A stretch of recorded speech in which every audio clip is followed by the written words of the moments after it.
क्या आप उस इंसान को जानते हैं जिसके सिर्फ खजाने की चाबियां उठाने के लिए 40 ताकतवर पहलवान लगते थे?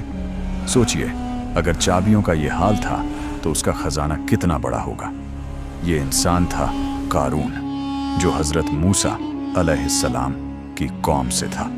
अल्लाह ने उसे बेहिसाब दौलत दी थी, लेकिन दौलत ने उसे अंधा कर दिया।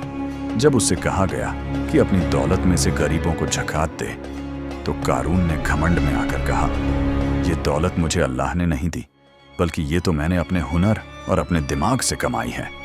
उसने अल्लाह के नबी की बात ठुकरा दी और अपनी ताकत का दिखावा करने लगा। और फिर अल्लाह का अजाब आया।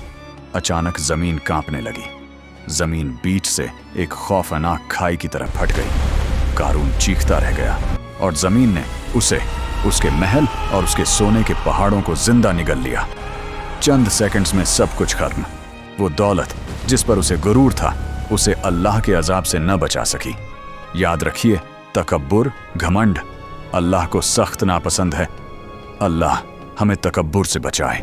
कमेंट्स में आमीन ज़रूर लिखें। वीडियो को लाइक करें और हकीकत से रूबरू कराने वाले ऐसे ही वाक़यात के लिए ईमान का सफ़र को अभी सब्सक्राइब या फॉलो करें।